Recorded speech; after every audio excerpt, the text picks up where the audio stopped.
Donnie here, and I want to talk about our sponsor for the Why Bass podcast, Jim Dunlop MXR. Since 1965, Jim Dunlop has given us what we need with strings, picks, straps, and pedals. And not just any pedals, pedals for bassists, which not a lot of people do. They offer the bass synth, which I've used on the Kelly Clarkson cover with the Toadies. They've got a T-bass distortion chorus a la Peter Hook, the Dynacomp for compression, and all bass players need compression. What I use every day on the road is the Bass DI floor unit to give me that extra punch that my front-of-house engineer loves. When it comes to picks, my go-to is the 1mm flex to give me the attack that I need. Head over to jimdunlop.com and check out their massive variety of pedals, picks, and strings. They have it all at jimdunlop.com.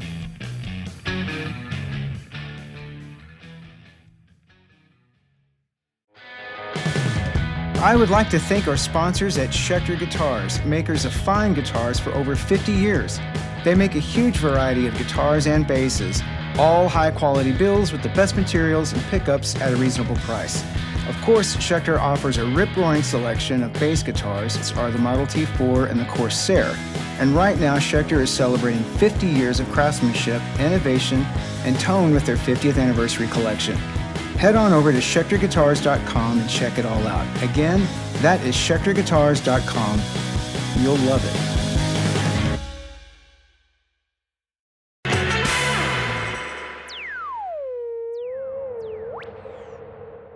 Welcome to Why Bass with Donovan Blair. Let's get in there.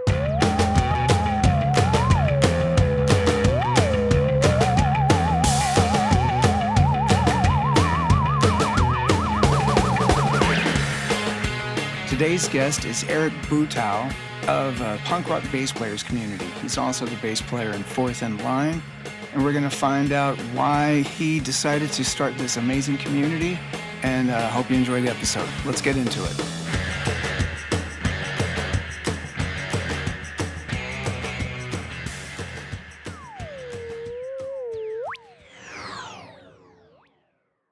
How are you doing, man? I'm doing great, man. Thank you so much for having me on this. I'm excited. Thank you. Thank you for doing this. I really appreciate it, man. I've been wanting to talk to you for a bit, and as soon as I got this going, I just love to talk to just bass players. And I'm a bass nerd. I'm not a guitar player. Are you a guitar player that played bass? I mean, we'll get into it in a minute, but you just started bass, right? I gotta get. I wanted to play bass. My dad was like, "Hey, get a guitar, learn some chords, get an understanding of it, and I'll buy you a bass." Smart. I spent a whole year just learning all the chords and all that bullshit. And then, this was like 7th grade for me. So then I learned a bunch of Metallica songs and some Stone songs to make my dad and my parents all happy. Sure. Get a bass. And I was just like, it's on. That's all I wanted. Nice. Yeah. So you wanted to play bass right from the get-go. It wasn't a decision of why bass. You just were like, why not? Yeah. Right? I always heard it more. And I just thought it was fucking rad. And, I love Geezer Butler and all, I love Sabbath and all that shit when I was a kid and all the metal stuff. Like, I loved Anthrax, and they were a very bass-heavy band. So, Caught in the Mosh and, Got the Time and stuff like that. I was like, yeah, I want to play bass. Like, it just always was coming out of the mix. And then, Suicidal Tendencies and oh, Luis, dude, fuck yeah. The first Suicidal Tendencies is just I think a classic record. Yeah, obviously classic punk record, but just classic record. It's just a perfect record. It's one of the things that got me wanting to play music. And I heard it because my aunt was babysitting me and my brother when we were in 3rd grade. And we're like, what the fuck is this? And it was like, this is crazy. And then she's like, oh, I see this band all the time at parties and stuff. And, my aunt had a huge influence on me and my brother with, because we both played music. She'd be babysitting us. It'd be Suicidal Tendencies to Bauhaus, to The Cure, to Black Flag. Nice. So all this stuff I never heard in my house. And I was like, whoa, this is crazy. And then my other cousins would come on over and they'd be playing Iron Maiden or Metallica or Overkill and Anthrax and SOD. I'm like, what the fuck is this? This is the fastest thing I've ever heard. And then I was whatever this is, I want to get into. And then one of my friends here, dude, listen to Guns N' Roses and Motley Crue. And I'm like, oh, this is cool. And I show it to my cousins, and they're just then they start asking me, and I'm like, okay, Anthrax is where I'm going to start. And ever since then, it's been on. But, I mean, think about it. And I'm sure at that time, My brother and I went through our Motley Crue phase. We never did hit a Guns N' Roses phase. It was more like after we could admit that we used to be huge Motley Crue fans when we were like, no, we've always loved Slayer. No, we didn't. We loved Motley Crue beforehand. Yeah. You know what I mean? But now I've gone back to listen to see just what a fucking great record Appetite is. Oh, yeah. And what a fucking amazing bass player Duff McKagan is. I mean, I think we all agree. Yeah, that's the man. Anyone that says otherwise is kind of a dipshit, in my opinion. I mean, fight me, fight anybody. You're gonna lose, dude, right? It's just fucking killer punk rock and roll, man. Like that record just didn't. So good. Well, the first 2 Crew records too, dude. Yeah. Fucking Six was always cool as shit. He was always intimidating, tall as shit, and just. He's a nice dude. I met him at. Was he really? Literally, me and my brother snuck in at the NAMM show with fake badges that said press. We sit down in the Gibson booth just going, oh my God, look at all these Les Pauls and like everything. We're just like drooling. We sit on this couch and 6'6" right next to me. I'm like, what the fuck? He's like, hey, what's up, kids? What are you guys listening to? And we're like HFL and Straight Bass and like just start naming all these like local punk bands. He grabbed like some notes and wrote them down. And he's like, what's HFL? I'm like, Hard, Fast, and Loud. And Scott Ian from Anthrax produced a record. And he's like, oh, I'll check them out for sure. I was like 15, 16. Like blowing your fucking mind. Yeah, this guy is listening to you like, wait, what? Yeah. And we snuck into the NAMM show, being kids. It's like our friend's dad was like this little computer nerd and made us badges. And we got dropped off. And they're like, damn, are you like, what is this, some war like memorial thing you're going to? We're like, no, it's this guitar thing that's like crazy. Like, a war. Yeah, they thought it was like going to like see a bunch of vets like hanging out. For everyone that doesn't know, NAMM is a yearly music convention where all of the instrument makers. It's a national association of music makers, or like music merchandisers, or something. Well, there's also NARM. But that's a whole different thing. I think that's recorded music. But NAMM it's usually held in Southern California every year, right? Around the same place. Like it's literally 10 minutes away from my house where I grew up. So I've only been once. Zach and I went years back, and it was fucking amazing. I went to the Rickenbacker tent, and I don't think I left ever. Zach had to pull me out of there. When you go in there for the first time, it's just like. I mean, I've gone every year since like 95 or 96, and I still lose my mind. I love gear. I'm a nerd. So I'm just like, oh. Yeah, exactly. It was like, oh, shit. And it's like if you have ADD like I do and you go there, it sucks because you're like, oh, shit, there's that. Oh, shit, there's that, right? Yeah, NAMM's the best. Oh, God. And so you guys got to go in, and you hung out with, you hung out with Six, right? I actually, one year, this is my craziest NAMM story. I was taking a piss. Mm-hmm. So this guy comes up next to me. He looked like he was homeless. I look over, I don't usually go like, who the fuck's pissing next to me? It's fucking Eddie Van Halen. And I'm like, looking at him. I'm like, I don't know if he thinks I'm looking at his dick or I'm just looking at him going, it's Eddie Van Halen. I wish I looked at his dick, but I didn't. So I get done taking a piss.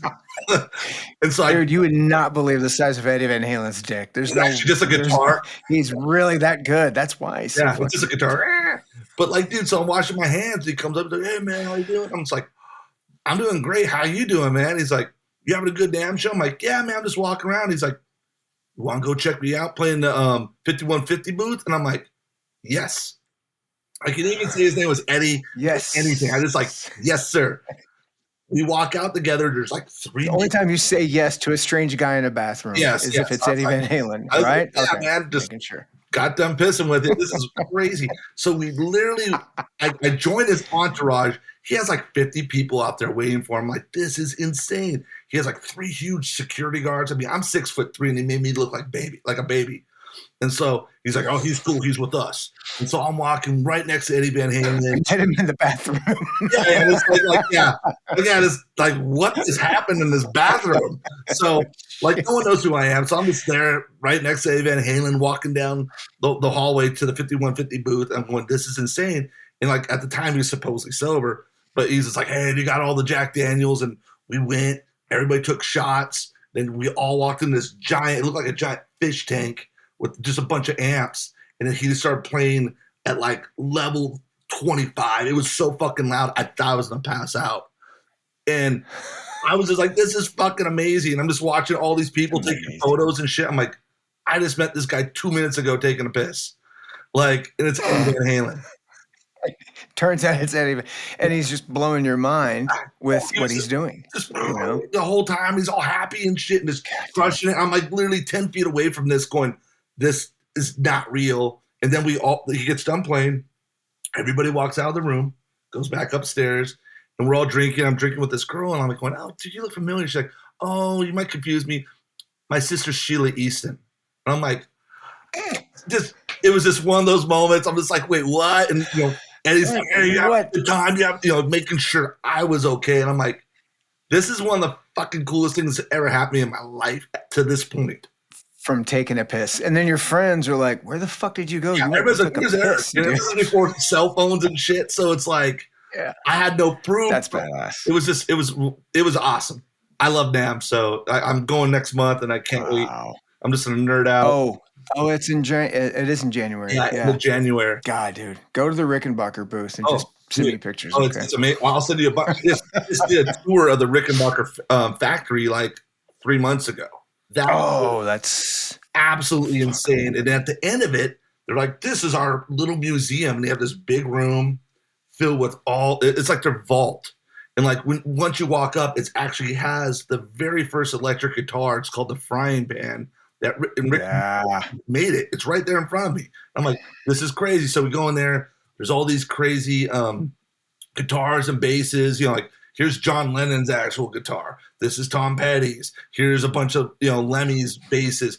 Then they're like, this is a prototype bass that we never put out that John Paul Jones used on the first American Led Zeppelin tour. And I got the plan. I've seen pictures of that. I played it. How was it? No one's gone in there and like fixed it up, so the intonation was pretty off, but it was awesome. And I got to play on a bunch of like real crazy vintage amps, and it was insane. And my buddy's just like, like he works there, and he's just a punker, and he's like, "Yo, dude, you gotta come on in," because he's like punk rock bass players. This is the craziest shit. And I'm like, "Yeah, dude, hey man, can I get a tour of the Rickenbacker factory?" And he's like, "Yeah, come on in." And then like I post some photos, and then 30 seconds into it, after posting, Paul Gray from the Damned's like, "Eric, mate, you gotta get me a tour." And I'm like, "Okay, man, I got it." And I tried to set it up for him. And when it came through town a couple months ago, Rickenbacker was fixing up the shop, so they couldn't let him do it. He was like super bummed. Paul fucking Gray, right? Yeah. Oh, Jesus Christ. Oh my God, I love him. I just had this discussion. We were talking about it, and then, God, this is probably like a week and a half ago or so. And Zach and I were going back and forth, and he goes, "You know what? I think the Damned are pretty much, hands down, the best punk band ever." And I was like, "Yeah, dude, I'll go with that." I mean, think about just the records, and then whenever Paul joined. Yeah. Anyway, sorry, we'll go on the Damned forever. I want to talk about you. I love talking about Paul Gray. All right, whatever you want to talk about. It's shock. Yeah. I wanted to, dude. I'll talk about Paul fucking Gray all goddamn day in the. He's the nicest fucking dude. He's actually the first musician to send me a video for punk rock bass players. He did it. No shit. He sent it to me, like after 2 hours after I asked him. It's just his personality. It's so goddamn amazing, and he's just up there. He's just like in his room, just shredding. Like, this is this bass. Tell us a little bit about. Here's another bass. Boom, boom, boom, boom, boom, boom, boom. Yeah, he's just all energy, and he's just stoked. And then like such a good player. He's unbelievable. And like his list of all the other bands he's played in and all the records he did. That like it's a lot. It's incredible. It's just insane. But yet no one else has done Dozen Girls. Do yourself a favor, the internet, whoever's listening to this, go put on Dozen Girls by the Damned. You're welcome. That's all I got to say. Yep. Right? Totally. Or fuck Strawberries and the Black Album. Black Album. Jesus Christ. Fuck. Dude. Yeah. The best. From top to bottom. Just bam. Right there. And his fucking tone is incredible. All right. So when you were a kid, what was your first bass? So you said you had your guitar and you learned. Yeah. It's a 1992 Fender Jazz bass. It's American. dude, I convinced my whole family, everybody give me $20 for Christmas. I'm all year long, I'll do this. And like whatever I didn't, like it was $500 back in 1992. That's a shit ton of money for a kid. Uh-huh. You know? 500 Think about it now. Yeah. Now it's like thousands, dude, just for a standard fender. Yeah. And like, I was like, fuck, this is what I want. And so I worked my ass off. My parents, my grandparents, everybody in my family knew I was determined to get this fucking bass. So everybody just put in, like, that's why this bass also means so much to me, because everybody put in on it. And a lot of them, most of my family that put in on it, they're all gone. Mm-hmm. Just and then you still have it too. Yeah. It's my number one. That's great. Dude, it's crazy. Wow. I've purchased a lot of basses over the years. I have 16 basses. I'll usually go, when I go record, I'll bring about 6 basses in. That bass, every time, no matter what producer, whoever I work with, everybody's like, that's the bass. It's my first bass. It's American. Yeah, dude. Yeah. Dude. Yeah. It's all modded out, but dude, it's a fucking killer bass. The old Americans from the 90s especially, they're different. Yes. You know, they were a different breed. I don't know what the hell they were doing back then. Dude, but it was, you grabbed one. Oh, yeah. God, I tell people all the time, like, yo, dude, buy the 90s shit, because in a couple of years, it is vintage right now. It's already 30 years old. And like, you know, a couple of years ago, because I collect. So like 10 years ago, I was buying like, you know, like a 1975 like P bass for $1,200, $1,400. Now they're like $3,000. Yeah. You know, all day, every day. You know? Yeah. And that's a deal. Yeah, that's a deal. Like I have a 1978 P bass that the guy played for 3 months, put in the closet, never played it. I bought it in 2014 for like, I think $1,300. Brian, the old bass player, Jugheads Revenge, is like, dude, you got to get this. And I saw it and I was like, boom, buy it immediately. It's a time capsule bass. Like when you open up the case, it has a pack of like 1978 Via Diaro flat wounds in there. It has like the original hang tags, all that shit. And I brought to my friends who work at Fender, like, this bass is worth like $5,000 all day. It was brand new. You're going to flip it? I've had it for 10 years. I will flip it probably in another 10 years if for my daughter, if she gets married or something, like, because I know by then it'll be worth a lot of money. Yeah. Like, especially if it's cherry. Yeah. Oh, it's in perfect condition. No scratches or anything. Like, and that market's not going to go down. Well, not for older basses, not for it's not for good people. I'll send you some photos, and like, I mean, Bill actually offered to buy it. I only used it one time live when my band Sedera opened for Only Crime at Alex's bar. I bought it like a couple of weeks ago. It was different members, and Bill was like, "That's not a reissue. What is that?" I'm like, "It's a '78," and I showed him, and he's just like, "How much you want?" I'm like, "Can't buy it." No. I can't. Yeah. But he probably went, fuck. Yeah. He started it like, wait, fuck. So that's how he starts every conversation. Everybody was fucking the bass. I was a musician there. I've had a couple of basses I brought. I'm like, I'm not going to bring this to another show.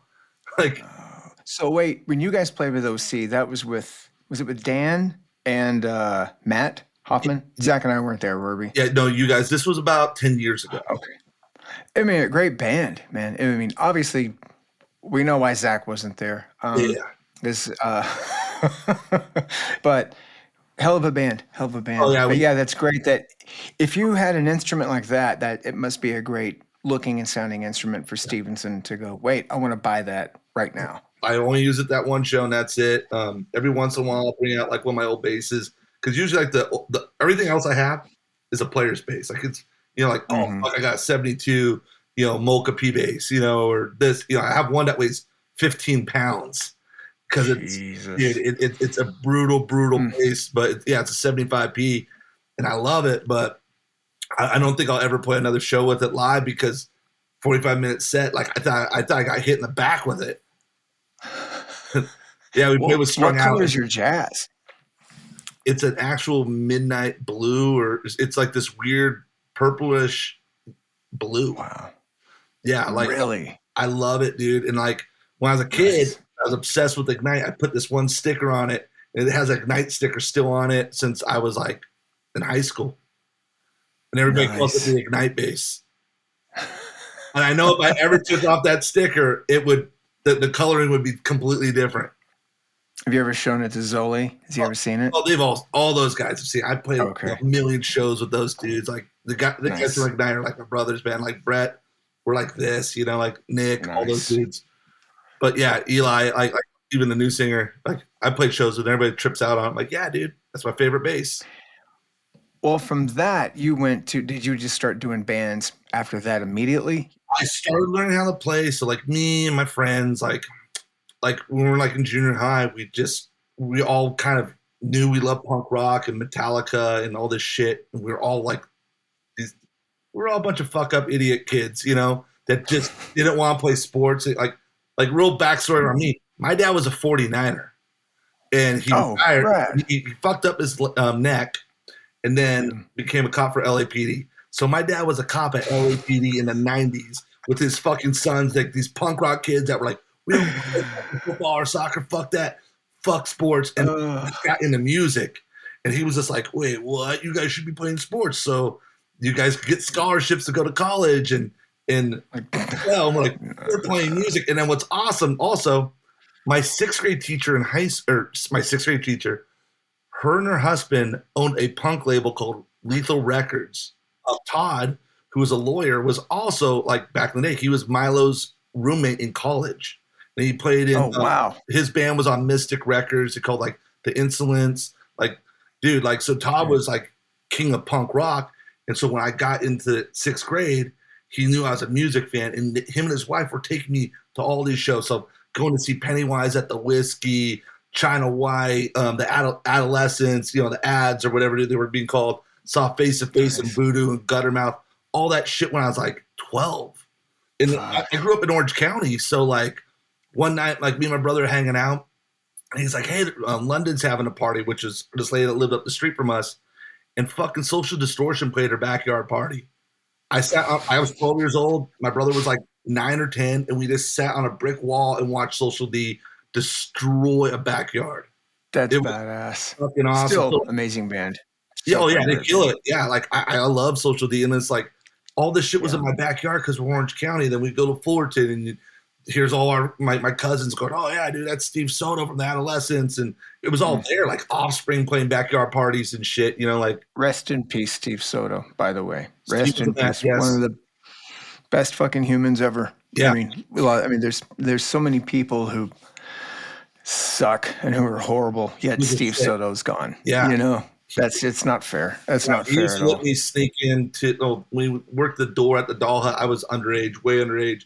And he let me stick my head in and watch the bands. I got to watch Murder City Devils one time. I was like 19. I just like stuck my head in and watched. I was like, this is fucking awesome. And yeah, Steve was always rad. You'd see him around all the time. It's just Orange County guy, We'd see Mike. Never not was. Yeah, it was all there. Like we were kids, we'd go to the grocery store and there was Mike Ness.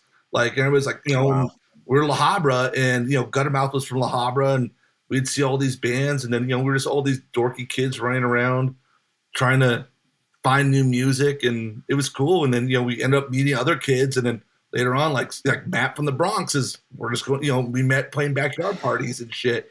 And like another great band. Yeah, Dave Hidalgo, that's in Social Distortion and it was in Suicidal. Met playing backyard parties. All of us were just these kids running around trying to find music, find ways to get the clubs or sneak in the clubs.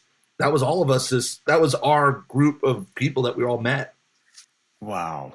And just to think about that, all the great musicians. I mean, like you said, Hidalgo, the Hidalgo brothers are fantastic. And Dave. Me and Vinny played in the band together. Like, I love those guys. We did a tour with Social D a while back, and their keyboard player was Magoo, right? Everybody called him Magoo. And we were like, hey, do you ever get, because Magoo played with like Tom Waits, he played with everyone. He didn't get nervous. And then we were like, do you ever get nervous anymore? And he goes, nah. He said, I do whenever Dave's dad comes out. Like, oh, really? And he goes, yeah. He said, he unnerves me because he's fucking good. Insane, dude. Dude. Fucking Los Lobos. Los Lobos, Tom Waits, Robert Plant, Bob Dylan. Like, everybody, man. Yeah. Fuck. Yeah, and their dad is the coolest dude ever, man. Like, we used to take our amps to go get fixed at this place in Whittier, and David Algo Singer would be there, and we're just like, are you in Low Slow Bus? Like, we were just kids. We didn't know him. I didn't even know Yeah. Dave at the time. I just had the La Bamba soundtrack, and that was one of my favorite soundtracks as a kid.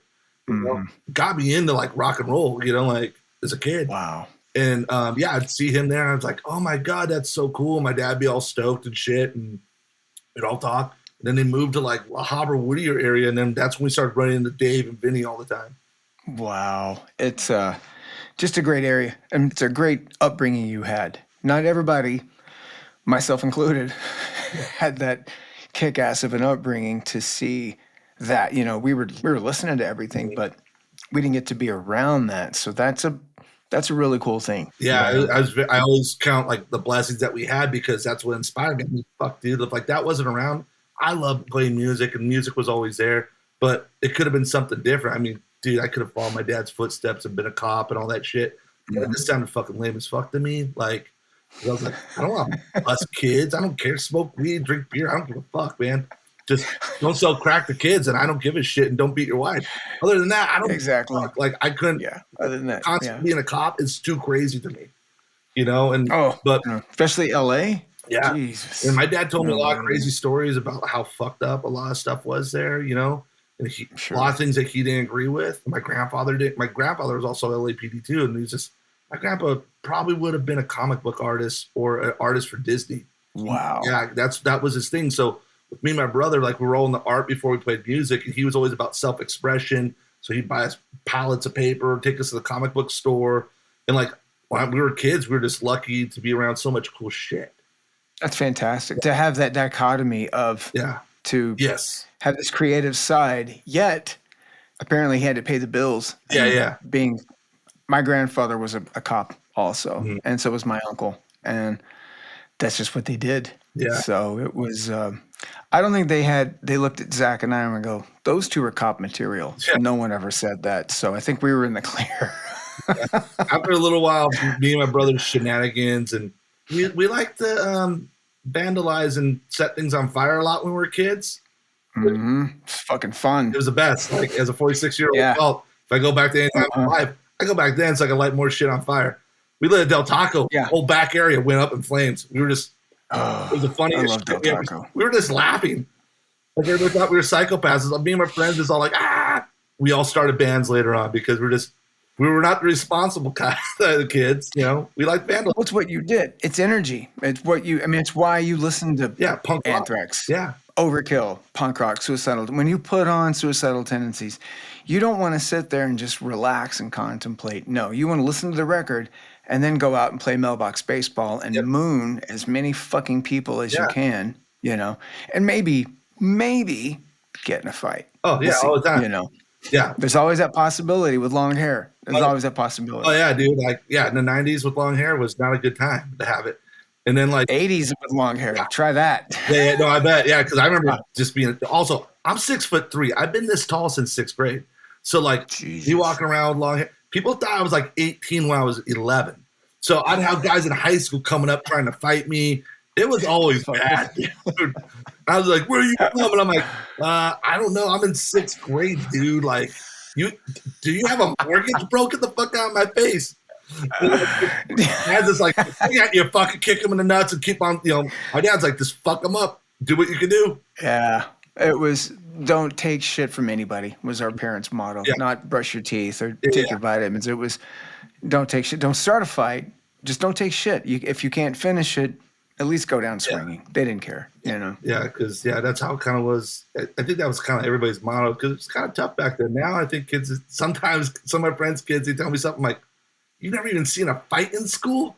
That is crazy. I see like 3 a day. Like, you know, like, I was in 2 of them. Yeah. Dude, I was upper graders, you know, like, I'm a 3rd grader just walking with, hey, you know, say whatever, you know, it's the 80s and 90s, so I don't want to say that word. But I mean, and then everybody's throwing down, and dude, dude, that's all I was called all the time, dude. I mean, every once in a while. Oh God, yeah, dude. I get it, it's weird, but it's good. It's good that these kids aren't seeing this kind of violence. So it means maybe there's that circle mm-hmm. is broken. I hope from a violent. to make kids more responsible for their actions and stuff, because we sure as fuck we weren't in touch with our feelings. That's why we listened to Slayer. Yeah. You know, it's why we listen to fucking Overkill or DRI. You know? Oh, totally, man. As soon as somebody said something to me, like that music hits the background of your head, and I hear my dad, fuck that guy up. Boom! That was it, dude. Somebody says something, the top of I Don't Need Society just starts coming in slowly with the double kick, and then it just blows in like, all right, well, I guess we're going to fight, you know. Yeah. Kids don't have that these days, which is good. I think it's interesting because it's just like me and my friends were all like, we're all in the garage and hanging out, dads. Mm-hmm. And like, oh, my son got in an argument with this kid, and then he talked it out. I'm like, that's cool. And another part of me's like, what happened? He's like, oh, he called him some weird name. Like, why didn't you just punch him in the face, dude? I don't know, man. Like, I'm still like, I understand why you don't do it. Like, I made a couple of years ago, I made a bad example, but my daughter loved the fucking thing. I went to go see, it was face-to-face, gutter mouth, and voodoo glow skulls at the observatory. Nice. Just there, minding my own business with my daughter. I was like, babe, I want to take you. She's in junior high. I'm like, this is the exact lineup of shows I would go to when I was your age. And my daughter, like she knows Ephraim, and, she likes face-to-face and knows what gutter mouth is and thinks their lyrics are fucked up and funny, like South Park. So Mark's a fucked up guy, but he knows it. So known Mark a long time. Yeah, Mark's crazy. Yeah, like I filled in on bass with Guttermouth. He's still crazy, but like, so I went to the show to see my friend's band. Just watching face to face, having a great time with my daughter. I don't know if you've been to the observatory, but there's a pit area. Yeah. Then it goes up and it tiers. I'm on the first tier with my daughter. Oh baby, like this is so cool. Just enjoying this moment. Next thing I know, this big guy, bigger than me, has 2 cups of what looks like beer, throws one over one shoulder, throws one, hits my daughter in the face with a full cup of beer, which I don't understand why he would waste that much money. And I was like, what the fuck? And then the other one hit my friend's kids, because it was kind of like the cool parent section. Like we're all there with our kids, it's all hanging out, like all our friends. Like we literally grew up together, all watching the show. Yeah. So I leaned down, I'm like, hey, dude, what the fuck's your problem? And the guy's like, fuck you, what you gonna do about it? So I went crazy, like start hearing DRI in the background. Dude, I don't go next to this guy. I grab his beer and I throw it in his face. So this guy's an idiot. Obviously, he thought like I was intimidated, which I was like, man, I've been waiting 2 years to meet you, dude. Just put my fist in your face. He jumps up and starts pushing himself up up like the tier, like he's like, oh, I'm gonna get you. I'm like, man, you're defenseless. I punch this dude in the face. I grab him by his belt and I face plant him. My daughter's like literally like a foot away, and I just jump on this dude, and like I thought I broke my hand on his face. Wow. Everyone's pulling me off the guy, and like he starts getting up. I kick this guy in the face. I look over, like he's done. I look at my daughter, and she's just like just fucking stoked. Like thumbs up. Yeah, security comes, grabs all of us, like all my friends. My daughter's just like, this is the fucking coolest thing I've ever seen my dad do. And afterwards, after all the bullshit settles and that guy gets kicked out, I'm like, babe, I'm so sorry. She's like, Dad, you look like Indiana Jones punching Nazis. It was awesome. And I was like, sweet. I don't condone violence unless it's against Nazis. Yeah, I also threw a drink in my daughter's face, and like literally, if the guy said, "Hey man, sorry dude, I got crazy," it's a punk show, and I would have pulled that. That's different. Like, hey, it's a punk show, but the guy said, "Fuck you, what you gonna do about it?" And I was like, "You can't." Well, and it was intentional. My daughter in front of me like that, bro. Like, no way. No. I didn't care if it was Hulk Hogan. I would have bit his face. And that's what it's like. I said, that's how we were raised. Yeah. With that. And now kids are taught, hey, we should discuss this and talk this out, which is completely different than how I was raised. It's good because now I see so many people who are how I raised, how I was, and they're still acting that way, But that's different than what you're saying. Mm-hmm. You're defending your daughter. Somebody just throws beer on them willingly. Nah, you got to get God. Let me ask you this. So what came across your brain to start the punk rock bass players community? Oh, that's a great question. So all of us have been on Facebook for many years, and I was part of all these groups just discussing about, being bass players, inspirational things, gear and stuff like that. And I was in one of the groups. And a lot of people were talking about, like, their favorite bass players. I was like, oh, cool, man. I'm going to talk about mine. And maybe a couple people in here will be inspired to talk about somebody else. So I mentioned Carl Alvarez, one of the best to ever do it. Yep. And so, yeah, and I said, hey, he has an amazing approach. It kind of has a Motown feel of it. He's like the James Jamerson of punk rock. And I use those words specifically. That triggered every fucking boomer, fucking bass elitist, dick's fucking head in that group. Like, really? It was like if I said Hell Hitler, and like, dude, it was crazy how much. Wow. Dude, people were like, fuck you. How dare you say that punk rock's garbage music? And you're going to actually say that about Jameson. Blah, blah, blah, blah. I mean, I was literally getting messages from people. And I'm like, going, what? What the fuck is going on? Like, because, I walked away and, like, I come back and I'm reading, dude, there's like 150 comments of all these pissed off guys. And no one's like, oh, yeah, bro, fucking Carl Alvarez is the shit. It was just fucking haters. Because you know what? Have you told Carl this? Yeah. Nothing would make him happier. My group. To hear this. Carl's I blame everything on Carl. Carl is the best. He's a hero. Yes. 100%. He's one of my heroes. But this is the kind of thing that would make him just like die happy. Yes. You know what I mean? To know that many people got pissed off about him, and that I'll let you finish the story, but I think I know where this is going. But the fact that many people who thought they knew what they were talking about got that pissed off at a comment that he was based upon, nothing would make him happier and be more punk rock. It was so punk. And then I read one comment, and the guy's like, hey, bro, fuck these guys. If you don't like what's going on here, start your own fucking group. And I'm like, you know what, man, fuck you, I am. And I literally, this was like the day after Thanksgiving. So I'm like, I got nothing to do. I'm just fucking still destroyed from yesterday. So I'm like, boom, boom, boom, boom, boom. I'm going to start a group. I go, type in 4 words, punk rock bass players. Just to see, I'm expecting like 30,000 bass player groups called that, because it's Facebook. There's nothing original. There was nothing. And I was like, oh, fuck. Boom, great. Next thing I know, it was like, hey, I've got like 30 of my friends rolling there talking, kind of like making fun of each other and talking about gear, silly stories. The next day, Carl Alvarez joins. Yes. So this is why I say it's all Carl's fault. So he's in there like, hey guys, I like the Alley Cats and I've been playing bass and this person was my inspiration. Just gives us like, we know you've been playing bass, and that's the thing with Carl. So humble. He doesn't know he's Carl. He doesn't think about that. Like, oh, hey, I'm Carl. Yeah, dude. It's like we know. And like, yeah, he just came out all humble. He was like a bunch of our friends up posts like, hey man, what's up? I'm Jim and I've been playing this local band and I'm doing this and I play on a 73 this and I have a ripper and blah blah blah blah blah or a grabber and and he's just like, that's great, Jimmy. I like like he just was so positive. The next day, nice. Everybody's probably like, oh fuck, Carl Alvarez is now swimming in this group with a bunch of nobody, just a bunch of dorks, and talking to us.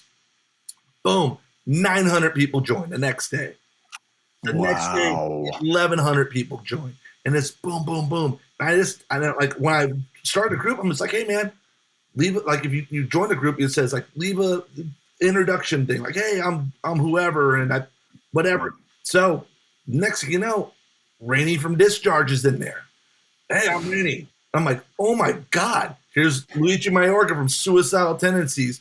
Next guy is like the bass player of the Verukers. Then it's just boom, boom, boom. I'm like, oh, this is crazy. All these amazing players. And people are like, what the fuck?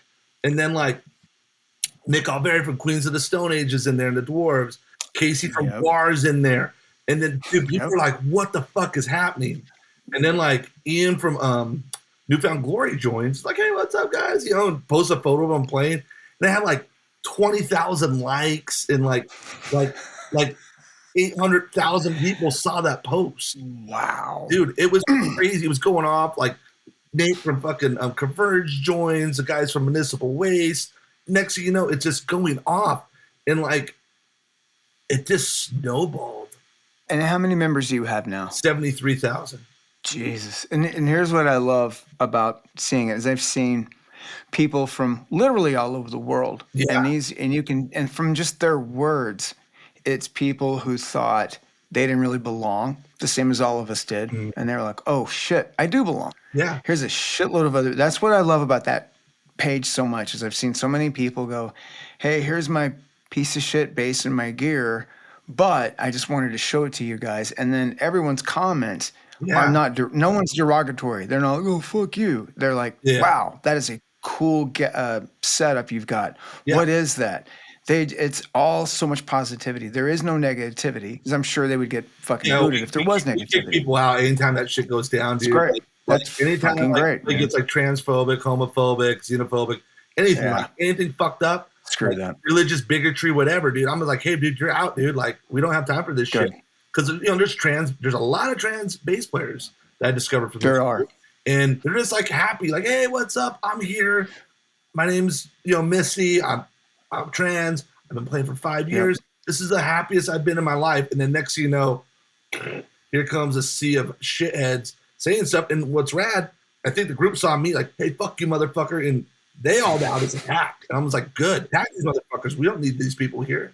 They're not even members. No, because that person's they're brave enough to come out. And they're brave enough to come out and say, this is what I am. Yeah. But they're also, it doesn't mean that, they're still playing. So they're like, okay, I just want to play and be happy. Yeah. I don't want to have to go on here and deal with the same bigotry and bullshit I have to every day. I can go in here and not be judged. Just be happy. And you're giving them a place for that. You're giving everybody a place for that to just be happy and to show like, wow, I'm into this band a lot. I don't want to get clowned for it, but I won't on this page. And here's my rig, here's my stuff. Yeah, man. I'm just happy that there's a platform. Even if I didn't create this page, I'd be so stoked on it just to be a member because it's just like, hey, here's a platform. And there's been so many cool members that I've met through there, either from when I go on tour or just them sending me messages. Like, this is the craziest message I got was last year from a member who was going through a very dark time and told me he was going to kill himself, but he was so excited every day to see what was going to be posted in the group or what new big artist was posting there that it kept giving him hope for the next day. Wow. And I got that way after. He's like, hey man, I just want to let you know your group really helped me out and wrote me this really fucking amazing message. And I was like, wow, I'm just glad this group existed for that one person because now I know I did something in this world that actually affected somebody from doing something so tragic that you could never come back from. Yeah. So, that's why it's a great group. It's so welcoming. Because this podcast is literally called Why Bass? Because that's the question. And it's not, why bass? It's like, why bass? Yeah. No one wants to play bass. There's a select, you have to be not sane. You're not right. There's some calling for it, man. It's like a siren, dude. Like, everybody wants to play guitar. The fact is you're like, if you hear the bass and that's what really makes you want to play an instrument, like your ear is already zoned in on something that most people just ignore. And you're a nerd already. I'm not saying you. I'm saying majority of. It's okay. Well, whenever I say bass nerd, I look at it as I think it's a positive.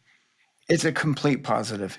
I'm the biggest fucking bass dork. I will bass dork with everybody, know. And some of the people I found out who are even bigger bass dorks than me are people I did not expect. And it's like, oh shit, you're a nerd, Yeah. And to have that community of that. Star Wars, I just want to learn everything about it. I love bass. I love every element of bass. I love all the gear. I love what makes everything. But you're a pro also. You tour. You were with Jugheads Revenge. Yeah. And your new band is Fourth in Line, correct? Fourth in Line is actually my first band I started, and then we took an 18-year hiatus. But you have a new record out. We're about to put out our new record. We're working right now. We're dialing everything with distribution. It's all through our friend Ron from Felony Records putting out here in the States, and then we're talking to other different labels like Canada, Europe, and also Australia to put it out and do the vinyl distro. It's great. I loved it. Thank you. Oh fuck! I was gonna make a note of the song. Fuck! It starts off with you playing it, and it's a really cool, almost like a triplet thing that you're doing. Oh, is it the finger tapping one? Is that what it is? Yeah. Fuck. I was trying to do something. I was listening to a lot of Pink Floyd, and there's that one. It's just this weird, simple. Yes. Yeah. That's it. It's just a simple Wow. finger tapping. I just wanted to do something moody. That's bad. I mean, Pink Floyd are amazing, even though Roger Waters has gone off the fucking deep end lately. Oh, yeah. But I still say that the best piece of recorded music filmed is them doing echoes from Pink Floyd at Pompeii. Mm-hmm. And when it goes into the da-dun, da-dun, just him, when the camera is going to from the left to the right, from Nick Mason to him, Jesus Christ, no one is that cool. Dude. That's the coolest bass vision I've ever seen in my life. No one is ever going to beat that, you know? That place, like, I actually got to go to Pompeii many years ago. Oh, wow. And I fucking freaked out because, like, because that's all you could think of. Yeah, that's all. I literally was standing going, this is where Pink Floyd was standing, like, oh, gladiators and shit. I'm like, fuck all them, man. Yeah. Fucking Pink Floyd were here. Fine, dude. Like, that's where Waters was. Yeah, dude, like, fuck, really, like, you know? Yeah. Like, yeah, I know this where you see the thing, like, panel. Yeah. So badass. Dude. You just move your head like, I'm doing it, dude. This is it. Like the camera. Yeah, fuck, like I was tripping out. My other friends, you know, there's like, whatever, dude. You have gladiators and shit and tigers. I'm like, I don't care if fucking Yogi the Bear fucking show up here and shit on Charlemagne's chest. I don't give a fuck. Pink Floyd was here, man. Fuck everything else. That's it. Fucking incredible. Like, right? Totally. I stood somewhere Pink Floyd was. That's it. You're good. Yeah. I haven't. You've got me beat 100%. If you ever go to Pompeii, wear really nice shoes because everybody I saw there wearing like Vans or breaking their ankles. I've never seen. Really? Dude, the streets are those big boulders. Nothing's flat. And Pompeii is like the size of fucking like Los Angeles. I did not know it was. I thought it was always like a little fishing village, maybe like 1,000 people. Yeah. Dude, like 80,000 people, dude, were just wiped out. It's fucking crazy, dude. We were there, and Mount Vesuvius is like doing like sending off little tremors and shit. I'm like, we gotta go, dude. I ain't gonna end up like that guy or that dog that's upside down. Fuck that. They're not gonna see my 6'3" ass like forever. Like kids 100 years from now are gonna see me in a fucking picture like entombed in sand. Like, just all crying and jerking off and eating a hot dog. I'm like, I just went out fucking like fucking overkill shirt on, but they can still see it. Yeah. Fucking Captain Mosh. Like, bunch of metalheads died here. Crying like a bunch of bitches. You're just screaming, and they've cut you mid-scream, but yeah, you still got your fucking Anthrax shirt up. The Knot Man is in there skating. Yeah. Oh, that's the best one. No, fuck that. No way. That's how I want to go out. But I mean, I'm really glad. I mean, again, thank you for doing this because I think. Thank you. I'm glad that you've got the community, but I'm also glad that it's from one of us. It's also from someone that does it too, and not that anyone that doesn't tour and doesn't play is different, but it's a different level of thinking about it. And I don't mean like even worldwide. I mean, fuck everybody out there. I'm sure the majority of people that are part of the community, they're touring all the time as well. Yeah, you know, they're making their records. It's so cool. Yeah, and they also have a forum now. I go, hey, everybody, here's my band. We're playing here, and here. And they can go. And I've also seen that a lot of the people that are in the community will go out and just support them. Like, oh, fuck, that's in my town. I will see you then. And then they meet up, you know. And you do call outs. It's been fucking really cool, man, to see like people. I'm like, yeah, because you were, can we do this? I'm like, go for it. I don't give a fuck, man. Like, meet people. Like, start a little group, man. Like in your area, you know, support. Yeah. Like, I mean, I've been lucky to go on tour, and like every night I'd meet like 5 to 10 people every night that were from the group. They were just like, that's hey, great. Man, like, or they were just there at the show, or they were working the venue, going, hey, man, are you Eric? I'm like, yeah, what's up? And then it was like, started talking about the group and what it meant to them. And I'm like, wow, this is really cool. Like when I was in Belgium, I saw over 13 people wearing my shirt, the group shirt. Wow, that's awesome. Between like music, like DOA, Millions of Dead Cops, you know, there's all these bands that were just supporting. You know, Harley from Cro-Mags, he's been a big supporter of everything I've done.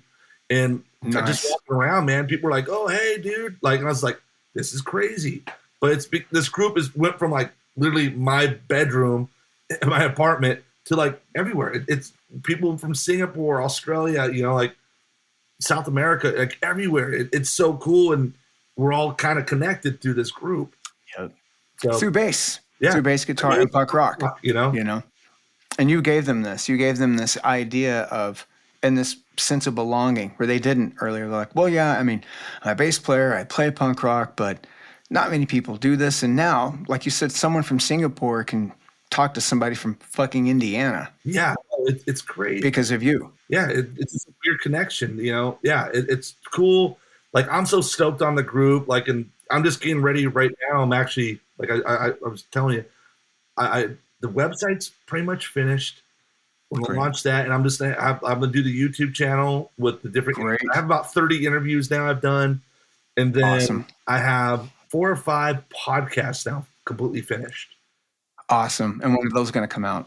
I'm going to drop everything at the same time. So I'm thinking great. Mid-January. Like, I just want everything dialed in because I want a couple people to look at it, make sure it's great, and then just drop it. And then, everybody who's been supporting I just want them to see that anybody could like make some cool dream happen.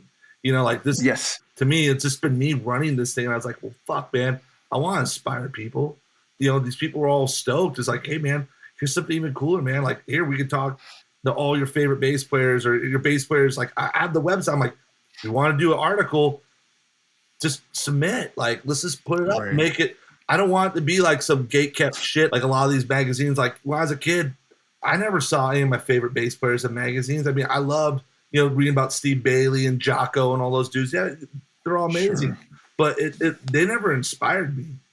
Like, no one talked about, like, I mean, you'll hear a little bit like Paul from The Clash or like Matt Freeman or like Joe from Rise Against because, they're popular bassists. But of course, you're not going to hear anybody talk about fucking RKO or Little Joe in there or fucking No Means No. Dude. Hold on. Yeah. Because you said No Means No. Yes. Just yesterday, all of their catalog came out on iTunes. My brother, Zach, was doing the K-Rock thing, right? Uh-huh. They were about to go on, and he texted me, all of the fucking No Means No shit is out right now. Yeah. So that's what I've been learning all day is 0 + 2 = 1 and trying to figure that out. Have you heard the new band that they have, Dead Bob? Dead Bob? Yes. So have you read that book? No. That Jason Lamb did? All right. So, I mean, obviously, I knew we were going to get along. You're a Rob Wright fan, right? Yes. Bass nerds. You have to. Like, God damn, I knew we were going to get along, Eric. What a fucking great bass player. Just underrated as fuck. Just such an unbelievable thing that he created his own. Like, it's just him. Oh, no. That's the thing. I'm sorry to do that. This is what we were talking about this. Zach and I were talking about this. We love to hear when a band, you think that it's like, oh shit, I've never heard this before. Then you figure out the band that they got it from. It's the Stranglers. Oh yeah, dude, JJ? Dude. It's fucking, all right, check out Peaches. We heard the song Peaches. Yeah. And how it, like, the tone. He had such an ugly killer tone, like right there. It was the P through like a Marshall. Yeah. Then the way that Marshall Jubilee, right? Or something like that? I'm sorry? Was it a Marshall Jubilee head? Like, I think. The first part, it was found out from actually the guitar player. Zach did it on his podcast with their guitar player, Andy Kerr. Oh, no way. He said it was an acoustic head, old school acoustic head. Those are great heads. After he left, it became a Marshall. So I think wrong, like isolated parts, destroyed that, wrong, and 0 + 2 are all an acoustic head, and then they're just a P. But Stranglers wise, if you hear Peaches, whenever they comes in for the very first verse, that's right there. That's how No Means No sing. Like, oh shit, this is it. It broke open right there, I mean, and then, Black and White album for, from the Stranglers. Everyone go check it out right now. Have you heard that record? Yep. Incredible. That's what I think that's where they got it from, because you listen to it and there is jazz there, Oh, totally. but it's mainly just the tone, that fucking bass tone. It's It's crazy how many exactly that. bands the Stranglers really, really inspired. Like, yeah, like you too, even like that's one of our favorite bands. Just like, Yeah. what? It's just crazy to hear that, you know? The fact that you brought out No Means No, yeah, you're top in my book. Oh, thank you, dude. Incredible band. I've been trying to get an interview with him. I've been like, because I talked to his brother-in-law, and I'm like, come on, hey guys, like they're all about it. They're just like, he knows about it too, which I'm like, hey, I'm half Canadian, man. Let's do it, eh? Like, come on, man. Hey, yeah.